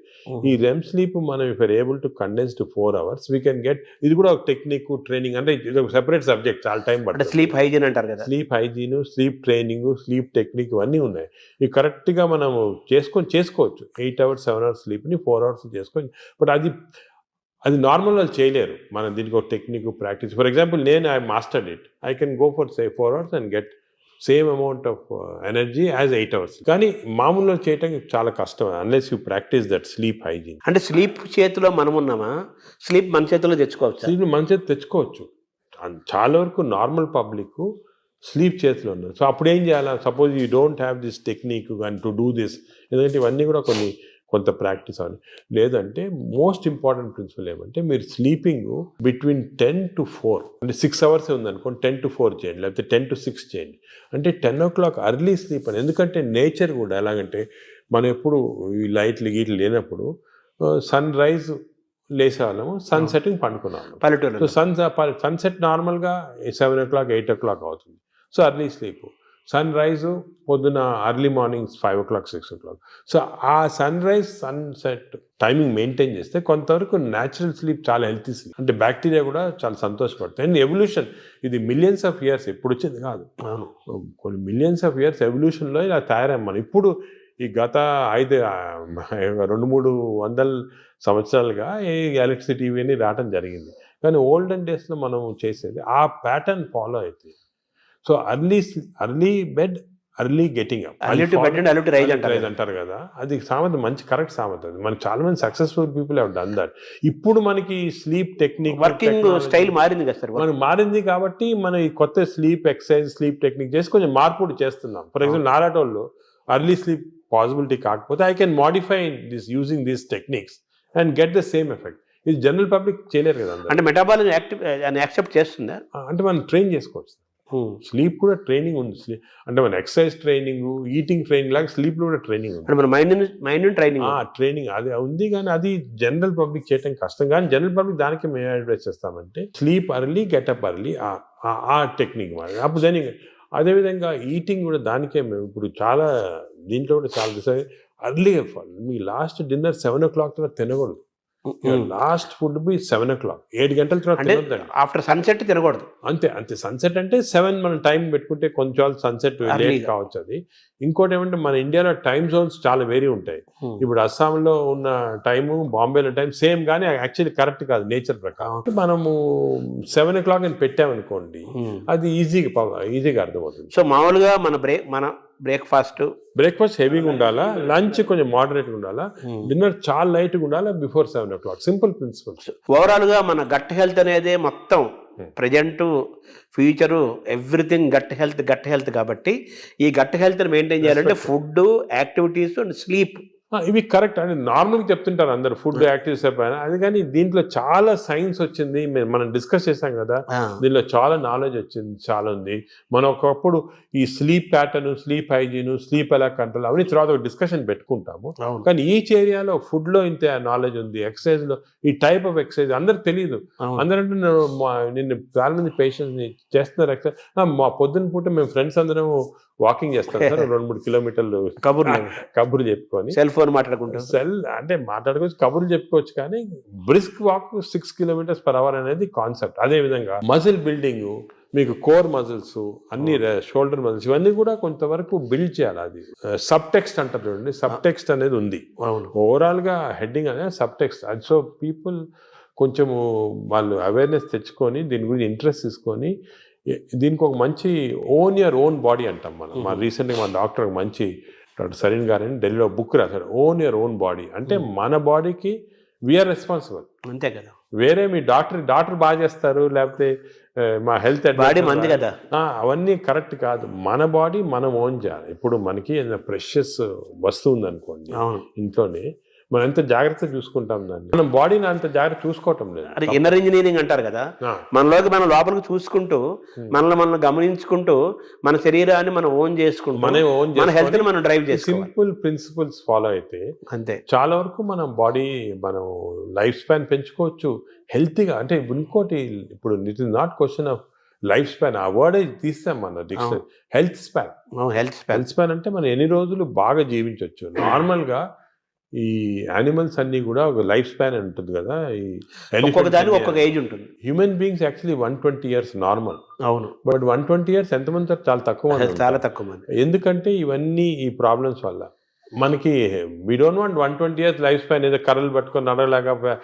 హెల్త్ స్పాన్ మీకు 80 years or 90 years బాగా హెల్తీగా ఉన్నాం అనుకోండి, చాలా. అది సో హెల్త్ అంటే మన టాబ్లెట్, మెడిసిన్స్ ఇవన్నీ వేసుకొని ఎంత తక్కువ లైఫ్ స్పాన్ పెరుగుతుంది. ఇప్పుడు పరిస్థితి అది కరెక్ట్ కాదు. మనం ఎంత హెల్తీగా ఉంటే అసలు ఇవన్నీ కూడా diabetes, heart disease, liver fatty, ఇవన్నీ రివర్సిబుల్. క్యాన్సర్ కొన్ని ప్రివెంటబుల్, క్యాన్సర్ రివర్సిబుల్ కాదు, ప్రివెంటబుల్. డయాబెటీస్, హెల్త్, హార్ట్, మన అన్ని వెజల్స్ బ్లాక్ అయిన తర్వాత we have seen by following certain principal you can reverse it. మీకు అవసరం లేదు షుగర్ రివర్స్ చేయొచ్చు, హార్ట్ రివర్స్ చేయొచ్చు, లివర్ ఫ్యాట్ లివర్ కరెక్ట్. ఈ ప్రిన్సిపల్స్ ఫాలో అయ్యి అంత ఆహారము, యాక్టివిటీ, స్లీప్ అంతా complete it's the digestive system. Sir ఈ క్రమంలో మీరు బ్లూ జోన్ 5 చెప్పారు. ఇప్పుడు బ్లూ జోన్ స్టడీ చేయండి. మీరు అనేది ప్రజలు కూడా బ్లూ జోన్ బుక్స్ తీసుకొని అసలు వాళ్ళు ఎందుకు ఇన్ని రోజులు హెల్తీగా ఉంటున్నారు అని స్టడీ చేస్తే దీంట్లో చాలా నాలెడ్జ్ ఉందండి. అంటే ఇది ఇప్పుడు వచ్చింది కాదు. ఈ బ్లూ జోన్ అనేది 10,000 yearsగా జరుగుతూ ఉంది. మన భారతదేశాన్ని బ్లూ జోన్ గా లేదు, మార్చలేదు. మనకి భారతదేశం బ్లూ జోన్. నాదేంటి, నేను చాలా మందికి ఈ పాలిటిక్స్ చెప్తుంటా, why can't we convert at least some part of India into blue zones? చేయొచ్చు, మన తెలుగు ప్రాంతాలను చేయొచ్చు. తెలుగు ప్రాంతాలు బ్లూ జోన్ అంటే ఈ బ్లూ జోన్ అంటే ఒకరిద్దరు పాటించింది కాదు, అవును. ఆ పాపులేషన్ అంతా పాటించాలి. ఇప్పుడు ఒక పాపులేషన్ అనుకోండి, మనకి మంచి ప్రోగ్రెసివ్ పాలిటీషియన్స్ సీఎంస్ ఉన్నారనుకోండి, ఒక మంచి కాన్సెప్ట్ తీసుకొచ్చి ఐడియా, నేను అనుకునేది అందరికి ఉంది, అది మన దేశం అంటే ఆంధ్రప్రదేశే తెలంగాణకు ఏదైనా కూడా బ్లూ జోన్స్ లాగా మార్చేసేవచ్చు, కానీ అందరు ఫాలో కావాలి. అంటే బ్లూ జోన్ గా మారడం అంటే ఏం చేయాలి సార్? అంటే ఈ వాళ్ళు బ్లూ జోన్స్ లో ఏం చేస్తారో స్టడీ చేసి మనం ఇంప్లిమెంట్ చేస్తే అయిపోతుంది. అంటే మీరు చెప్పిన ఆ మూడేనా? అంతే healthy food pattern, exercise pattern, life style, sleep pattern. వాతావరణ కాలుష్యం కూడా ఉంది, పొల్యూషన్. ఆ వాతావరణ పొల్యూషన్ లక్లీ మనకు అంత లేదు. ఇప్పుడు ఢిల్లీ అనుకోండి, అదే నార్త్ ఇండియా అనుకోండి, ఆ పొల్యూషన్ అనేది మనకు హ్యాండిల్ లేదు, ఏం చేయలేము. కానీ లక్లీ మనం ఇప్పుడు తీసుకున్నాం అనుకోండి, ఇప్పుడు అదేముంది, గ్రీనరీ ఇంక్రీజ్ చేసుకోవటము, అదే అటువంటివన్నీ కూడా చేసుకొని ఈ మన waste plastics, for example other problems plastics. ఈ ప్లాస్టిక్స్ వల్ల కూడా మేము చాలా రీసెర్చ్ చేస్తున్నాం. చాలా micro plastics producing tissue damage అనేది చాలా ఉంది. మన plastic bottle, especially plastic bottle ఎండలో పెడతాము, అది తాగామనుకోండి, దాంట్లో చాలా మైక్రో ప్లాస్టిక్స్ మన బాడీలో ఎంటర్ అయ్యి చాలా ప్రాబ్లమ్, డేంజరస్ అది. ఇటువంటివి మనం అదే కాకుండా ఇంతకుముందు కాపర్ వెజల్స్, అది కూడా మంచిది కాదు. What is the good vessels to cook, what is the vessels to, అవన్నీ కూడా కొన్ని న్యాచురల్ ప్రిన్సిపల్స్ ఫాలో అయితే. సరే, మీరు పద్మవిభూషణ్ తీసుకోవడానికి వెళ్ళినప్పుడు ఎలాగ ప్రెసిడెంట్ ఉంటారు, ప్రధానమంత్రి, కొంచెం ఒక సెకండ్ హ్యాండ్ ఇంటరాక్ట్ అయ్యే అవకాశం ఉన్న టైంలో మన భారతదేశాన్ని బ్లూ జోన్ గా మార్చాలని అనుకుంటున్నాను, ఆయన ఇంటరాక్ట్ అయ్యే అవకాశం ఉంది? అంటే మనకి టైం అని దొరకలేదు దీంట్లో. ఒక సెకండ్ ఇవన్నీ కూడా డిస్కషన్స్ చాలా 1 hour 2 hours కూర్చొని డిస్కస్ చేసి, నేను పాలిటీషియన్స్ కూడా మన వాళ్ళు అందరూ ఇంట్రెస్టెడ్ ఉన్నారు, అవును, కానీ టైం దొరకాల కాన్సెప్ట్. ఇంకోటి, ఇది షుడ్ బి డన్ బై ప్రజలు కూడా డ్రైవ్ చేయాలి, ప్రజలకి అవేర్నెస్ రావాలి, అవేర్నెస్ వచ్చి మనం ఇటువంటి పాలిటీషియన్ ఎలక్ట్ చేసుకోవాలా. ఈ ఇంట్రెస్ట్ ఉన్న వాళ్ళకి, పాలిటీషియన్స్ ఇంట్రెస్టెడ్ ఇన్ హెల్త్, అదేవిధంగా న్యాచురల్ హెల్త్, ఆర్గానిక్ ఫుడ్, అటువంటి వాళ్ళని ఎక్కువ మనం సపోర్ట్ చేసాం అనుకోండి, ప్రజలు కూడా.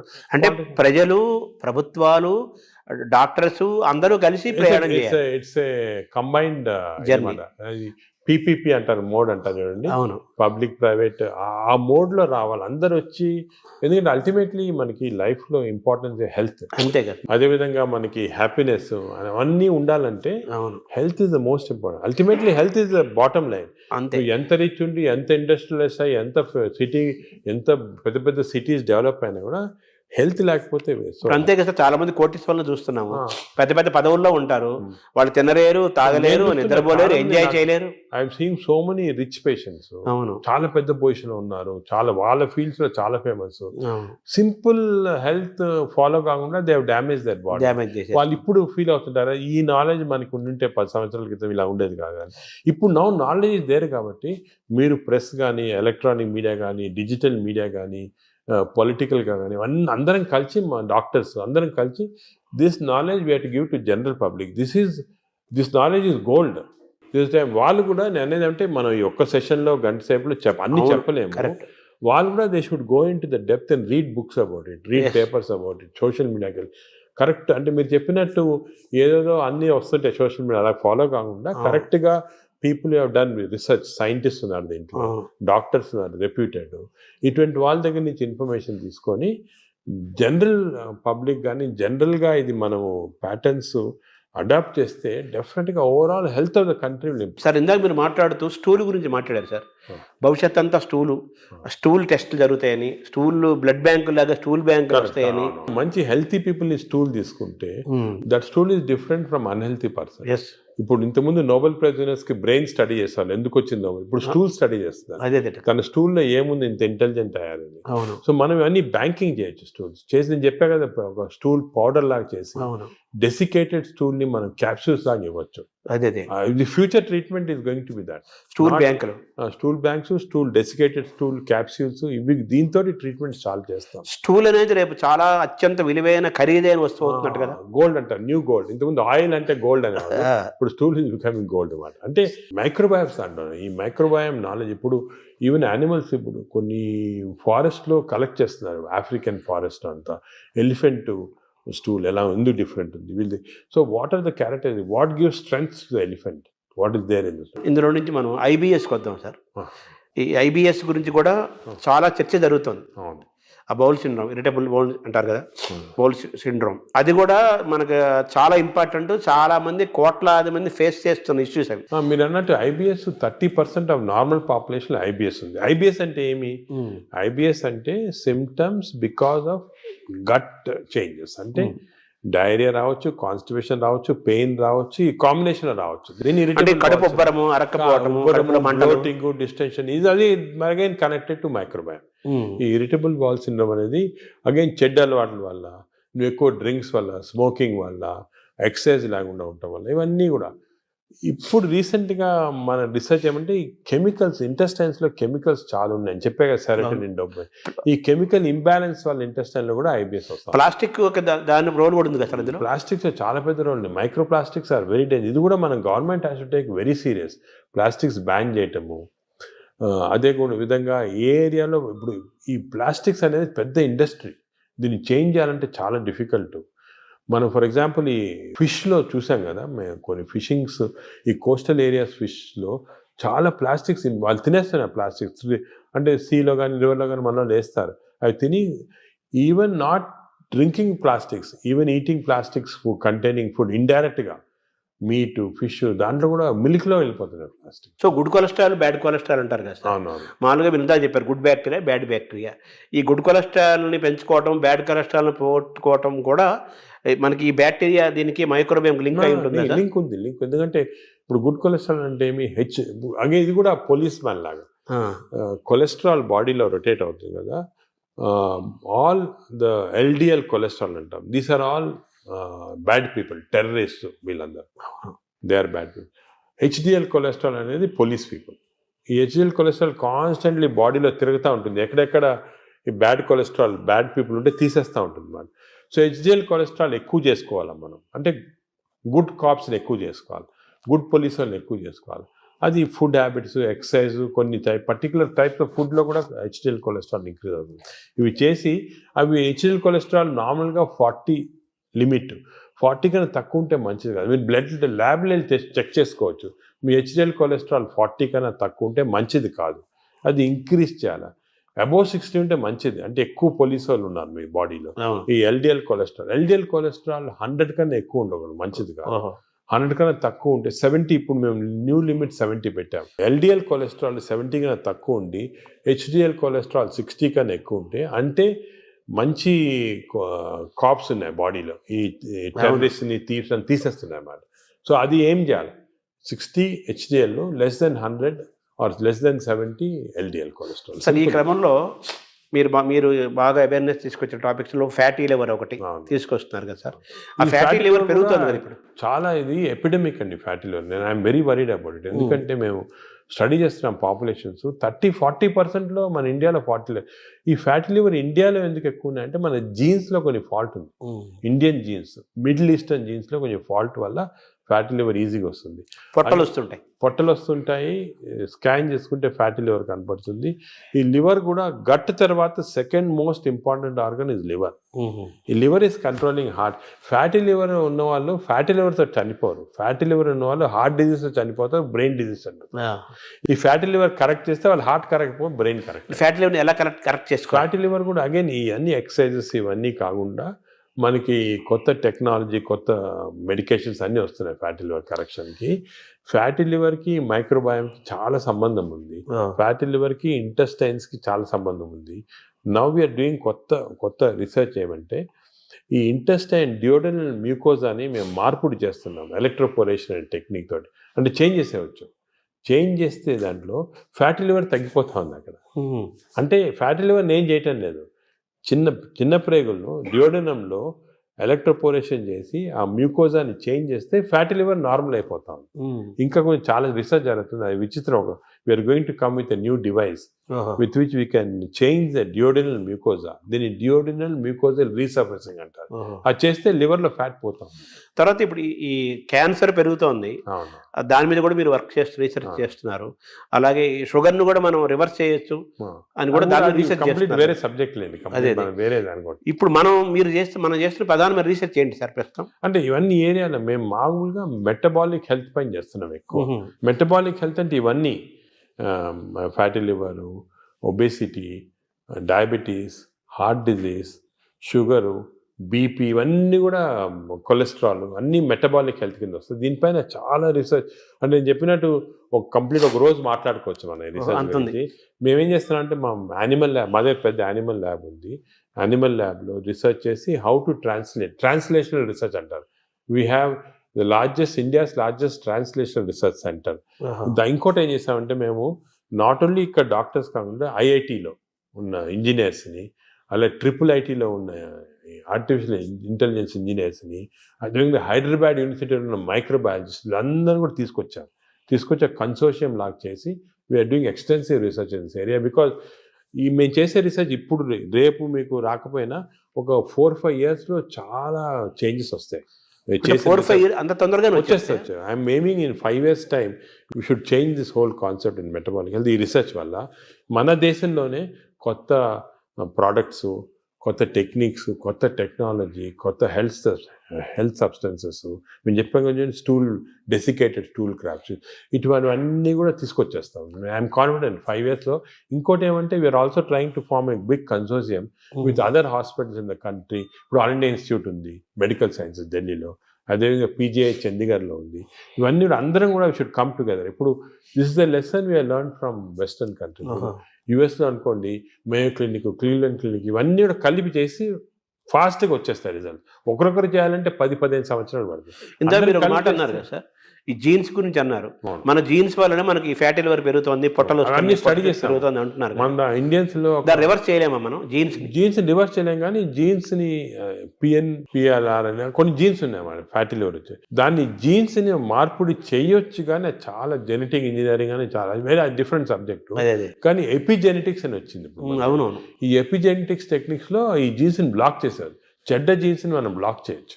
అవి కూడా చేస్తున్నాం. అంటే మనం డిఎన్ఏని చేంజ్ చేయటమంటారా? దాన్ని డిఎన్ఏ చేంజ్ చేయలేం, కానీ డిఎన్ఏ ఎఫెక్ట్ ఇన్ బ్లాక్ చేయొచ్చు. అంటే డిఎన్ఏ ఎలాగా, డిఎన్ఏ బాడీలో ఉందనుకోండి, ఇట్ ప్రొడ్యూసెస్ ఆర్ఎన్ఏని ఇచ్చి ప్రోటీన్స్ వస్తాయి, పాత్వే. అలాగే మనకి అంత పాత్వే నార్మల్గా.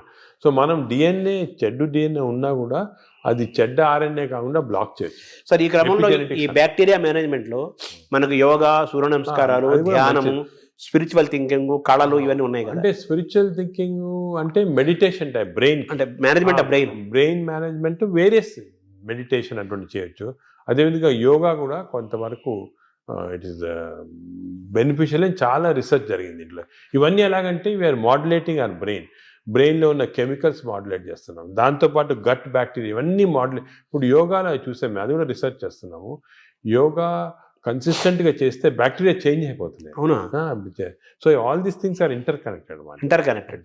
సో మీరు చెప్పినట్టు చాలా పెద్ద కన్సోర్షియం ఫామ్ చేసి we are doing lot of research. అంటే షుగర్ అనేది మనకి, ఈ డయాబెటీస్ అనేది మోస్ట్ ఛాలెంజింగ్ గా ఉంది. అది కూడా మనం విల్ గెట్ ఆన్సర్స్. ఇవన్నీ కూడా part of the research will get good answers. So reverse చేసే అవకాశం మనకు ఉంది.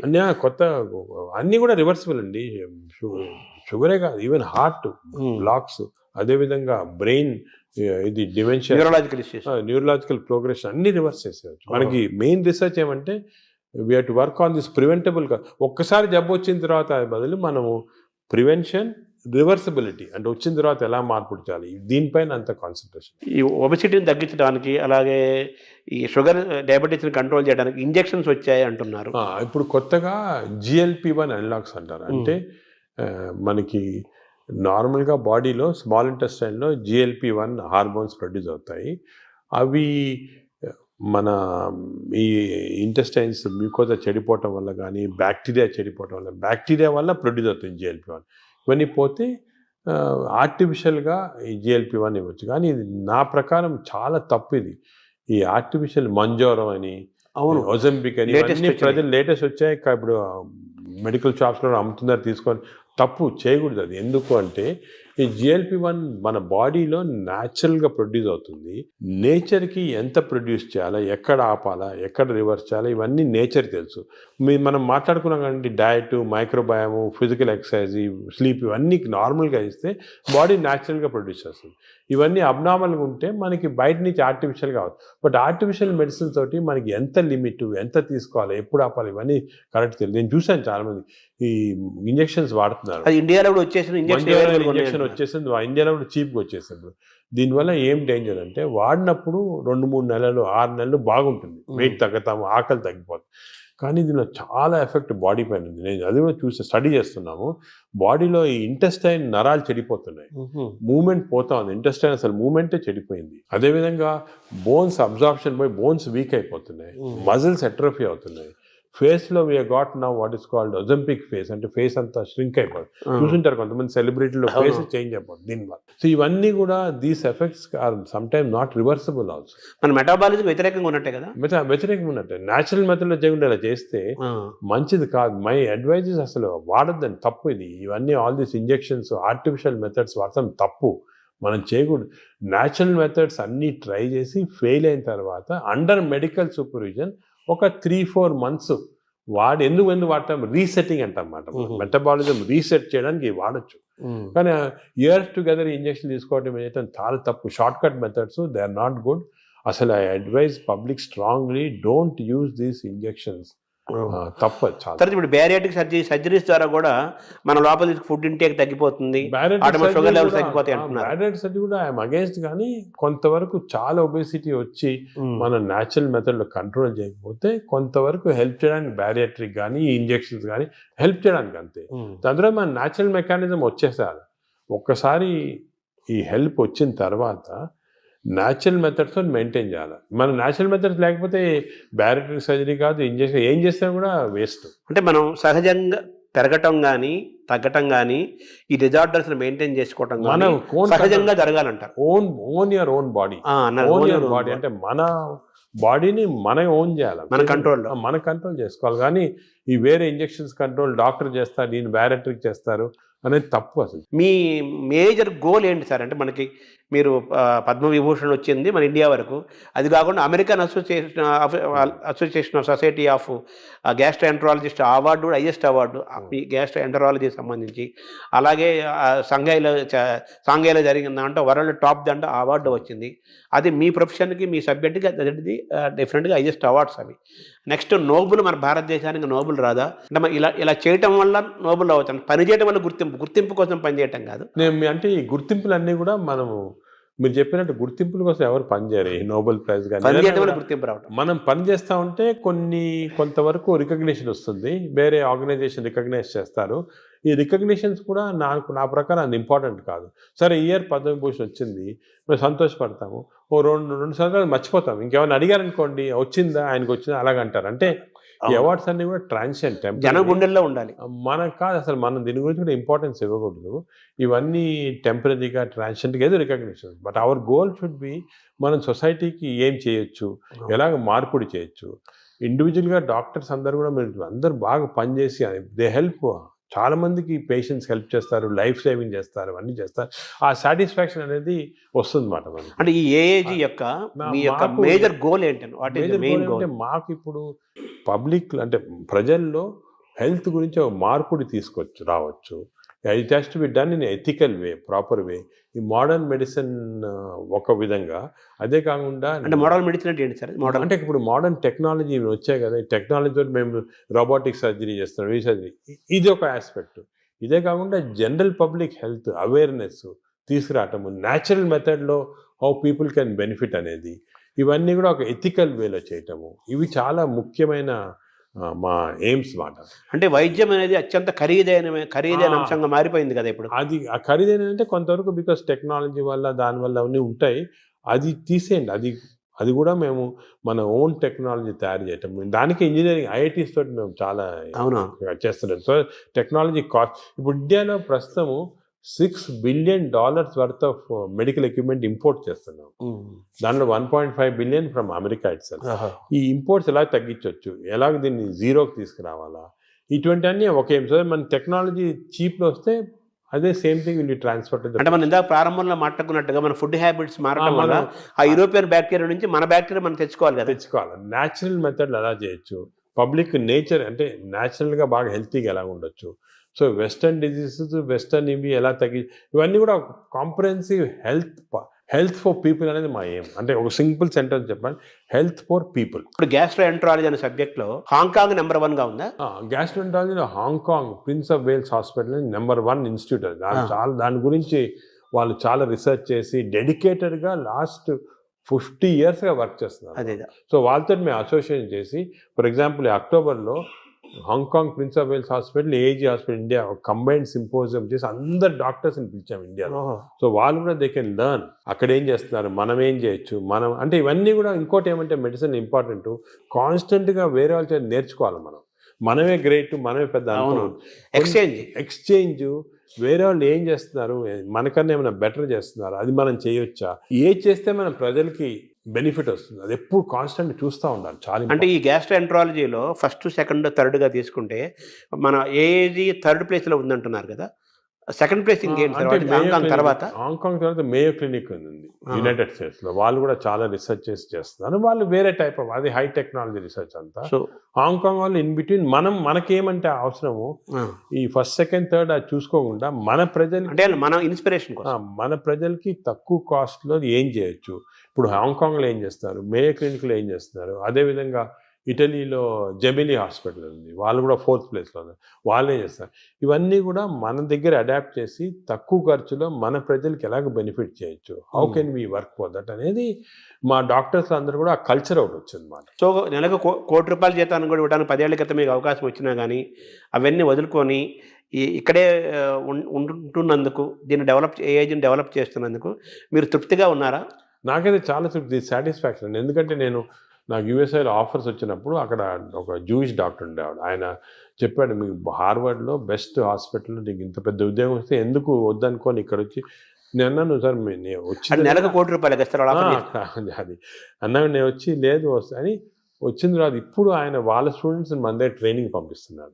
Harvard professor is sending his students for training to AG. ఆయన లెటర్ రాస్తాడు, నువ్వు చేసిన డిసిషన్ కరెక్ట్ డిసిషను, ఇన్ని 30 సంవత్సరాల క్రితము వద్దనుకొని వచ్చేయటం ఇక్కడ మంచిదైంది.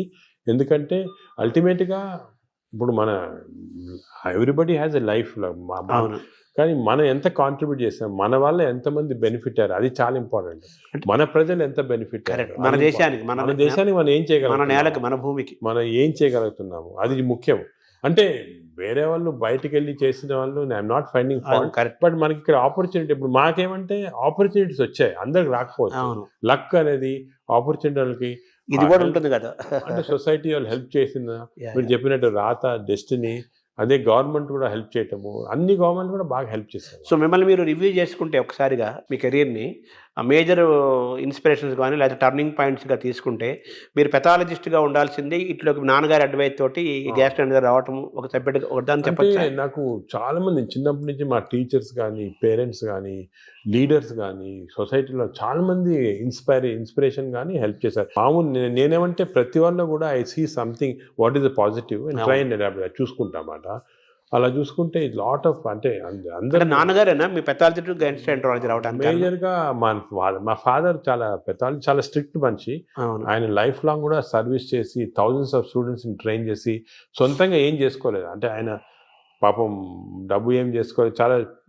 ఆయన మామూలుగా ఇంట్లో ఉంటే కూడా చిన్న బల్బు ఆన్ చేసి, ఎలక్ట్రిసిటీ ఎక్కువ అవుతుందని చెప్పి బల్బులు కూడా ఆన్ చేశాడు కాదు, చిన్న బల్బ్ కింద కూర్చుంటాడు చేసి చాలా పబ్లిష్ చేసి ఒక కల్చర్ అనేది మా దాంట్లో ఇంబైబ్ చేశాడు. నువ్వు ఇలా ఉండాలా, ఇది ఇంపార్టెంట్, సొసైటీకి ఏమైనా చేయాలి, కానీ నువ్వేమైనా చేసుకుంటే ఏం లాభం వేస్ట్ అని చెప్పి ముందు నుంచి నన్ను ఎంకరేజ్ చేశారు. ప్రాక్టీస్ వద్దు, you setup institution, do research, do service అని. మెయిన్గా ఆయన ఉన్న ఎయిమ్స్ అనేది మాకు బాగా ఇన్కల్టేట్ అయిపోయి దాని గురించి ఆ పాత్వే ఫాలో అవుతున్నాం. ఆయన కూడా మన దేశం, మన నేల అనే ఫీలింగ్ ఆయన కూడా చాలా ఎక్కువ. ఆయన కూడా వాషింగ్టన్ ఆర్మ్స్ఫోర్డ్ ఇన్స్టిట్యూట్ అని చాలా పెద్ద అమెరికన్ ఇన్స్టిట్యూట్లో వర్క్ చేసి వచ్చారు. ఇక్కడికి వచ్చి మన ఫస్ట్ విశాఖపట్నంలో ప్రొఫెసర్గా వచ్చాడు పెథాలజీ, దాని తర్వాత కర్నూలు, గుంటూరు, దాని తర్వాత హైదరాబాద్లో డైరెక్టర్ ఆఫ్ మెడికల్ సైన్స్, అదేవిధంగా నిజామ్స్ ఇన్స్టిట్యూట్ ఫస్ట్ డైరెక్టర్ ఆయన. అవన్నీ కాకల సుబ్బారావు గారి కంటే ముందు కాకల సుబ్బారావు ముందు ఫస్ట్ నాన్న డైరెక్టర్, దాని తర్వాత సెకండ్ కాకల సుబ్బారావు. సో అలాగా ఈజ్ ఫుల్ సర్వీస్. ఆయన చూస్తే ఒక ఇన్స్పిరేషన్, అరే అసలు ఆయనకి ఏం వేరే ఇది లేదు, ఈ కూడా మేడ్ లాట్ ఆఫ్ మనీ, కూడా గాన్ అండ్ డిఫరెంట్ రూట్, అవన్నీ ఏం లేకుండా ఇంత. అంటే మిమ్మల్ని మీరు ఇప్పుడు ఎలా మేనేజ్ చేసుకుంటున్నారు సార్? మీకు ప్రొఫెషనల్ స్ట్రెస్ అలాగే మీకు అందరిలాగే మీకు 24 అవర్సే కదా. అంటే స్ట్రెస్ అనేది దానికి ట్రిక్ ఏమంటే చిన్న సింపుల్ ట్రిక్ అండి. You to enjoy your work. అవును. ఎంజాయ్ చేస్తే స్ట్రెస్ ఉండదు. అంటే కష్టపడటం ఇష్టపడటం కదా. ఇంటర్వ్యూ చేస్తున్నారు, మీరు ఎంజాయ్ చేస్తున్నారు. Yes. అలాగా ఎంజాయ్ చేస్తే మీకు 10 ఇంటర్వ్యూలు చేస్తే మీకేం స్ట్రెస్ ఉండదు. అవును. అలాగే నాకు కూడా పేషెంట్స్, సీరియస్ పేషెంట్స్, వాళ్ళ లైఫ్ సేవ్ చేస్తున్నాము. ప్రతి పేషెంట్కి ఒక స్టోరీ ఉంది, ప్రతి పేషెంట్ వెనకాతల ఒక లైఫ్ ఉంది. అవన్నీ మేము తీసుకుంటే we enjoy everything we do. ఆ ఎంజాయ్మెంట్ వచ్చిందనుకోండి అసలు స్ట్రెస్ 24 అవర్స్ వర్క్ చేయొచ్చు. Only thing is proper nutrition, proper exercise, proper sleep అనేది మాస్టర్ చేయాలి. అది మాస్టర్ చేస్తే మిగతా అంతా. అంటే ఏఏజీని ఎలా చూడాలనుకుంటున్నారు భవిష్యత్తులో మీరు? నేను ఏజీ మా ఏమంటే it should become one of the best hospitals మన దేశంలో కాకుండా ఈవెన్ వరల్డ్ వైడ్. ఆల్రెడీ వచ్చేస్తుంది లక్కీ. న్యూస్ వీక్ మ్యాగజైన్ చాలా మేజర్ ఇచ్చేసారనమాట. సెన్సస్ చేసి దే రేటెడ్ ఇండియాలో only hospital taken is AG. AG is one of the best hospitals in the world ని they given that certificate. మీరు బయట చూసుంటారు. అవును, మొత్తం తీసారు అది. So I'm very satisfied. కానీ ఇంకా కూడా చేయాలంటే ఒక లెవెల్కి వచ్చామని చెప్పి మనము వదిలేసుకుంటే స్లోగా డిటీరియేషన్ వస్తుంది. కాన్స్టెంట్గా బి అవేర్ ఆఫ్ దిస్. ఎందుకంటే ఇంకోటి మన దాంట్లో నేను చూసి మా స్టూడెంట్స్ చాలామంది మా ట్రైన్ చేస్తుంటాము. We got very bright students ఇండియాలో, మంచి డాక్టర్స్, బ్రైట్ స్టూడెంట్స్. వాళ్ళకి కరెక్ట్ పాత్వే చూపించి కరెక్ట్ ఇది కమర్షియలైజేషన్ వద్దు, you going to research, you going to doing good for public ఉన్న వరకు మీకు బాగా సాటిస్ఫాక్షన్. ఒక ఫిలాసఫీ వాళ్ళకి ఇచ్చి ఒక మంచి స్టూడెంట్స్ గ్రూప్ని నీ లైఫ్ స్టైల్లో 1000 మందిని తయారు చేయొచ్చు. అలాగే వాళ్ళు ఇంకో 1000 మందిని తయారు చేస్తారు. చూసుకోండి ఎలా స్ప్రెడ్ అవుతుంది. అదే we can create a society which is very positive. అంటే నాగేశ్వర రెడ్డి గారి యొక్క, మీ నాన్నగారి యొక్క వారసత్వాన్ని మీరు తీసుకున్నారు. ఆయన ఒక స్టైల్ ఆఫ్ లైఫ్, మీదొక మీదొక స్టైల్ ఇది డిఫరెంట్. పైకి ఇలా లేపారు ఏజ్ అనేదాన్ని. ఇప్పుడు నెక్స్ట్ మీ నెక్స్ట్ జనరేషన్ ఉన్నారు మా ఆల్రెడీ సెట్ చేసాము. నెక్స్ట్ మంచి నాకన్నా మంచి వాళ్ళు ఉన్నారు నెక్స్ట్ జనరేషన్లో. రీసెర్చ్లో కానీ సొసైటీలో పనిచేయడానికి కానీ అందరు సెట్ అయిపోయారు. నేను ఇప్పుడు ఇర్రెలవెంట్. ఈ స్టేజ్ అయిపోయింది నాది. నా పని అయితే అయిపోయింది. నెక్స్ట్ జనరేషన్ ఆల్రెడీ స్టార్ట్ చేశారు. నేను ఇప్పుడు ఉన్నా లేకపోయినా కూడా డిఫరెన్స్ లేదు. అలాగే వాళ్ళు నెక్స్ట్ జనరేషన్ సెట్ చేస్తారు. ఒక వ్యవస్థను క్రియేట్ చేసి వాళ్ళు నెక్స్ట్ జనరేషన్. నేను అనుకున్నాను మన దేశానికి అంటే ఏమంటే మనం కొంచెం లేట్ అయింది మన డెవలప్మెంట్లో దాంట్లో కానీ. ఇప్పుడు జపాన్ చూసుకోండి, వరల్డ్ వార్ తర్వాత ఎంత హార్డ్ వర్క్ చేసి వాళ్ళు వచ్చారు. ఇప్పుడు మనము ఇప్పుడు స్టార్ట్ చేయాలి. చైనా కూడా వాళ్ళు కూడా యాక్టివ్, వాళ్ళు వేరే వాళ్ళంతే డెమోక్రసీ కాదు కాబట్టి ఈజీ అయిపోయింది. ఇప్పుడు మనం ఏం చేయాలంటే నెక్స్ట్ 20-30 ఇయర్స్ ఇలాగ అందరూ ఒక ఆశయంతో ఒక ఇచ్చేయాలని వర్క్ చేస్తే మన దేశం కూడా will become better than other. మీరు డాక్టర్స్కి, పబ్లిక్కి, ప్రభుత్వాలకి ఇచ్చే ఒక సింగిల్ మెసేజ్ ఏంటి సార్? సింగిల్ మెసేజ్ ఏమంటే నేను let us all work together, work hard, create the best culture. మన దగ్గర ఉంది best culture in the world. Thank you sir.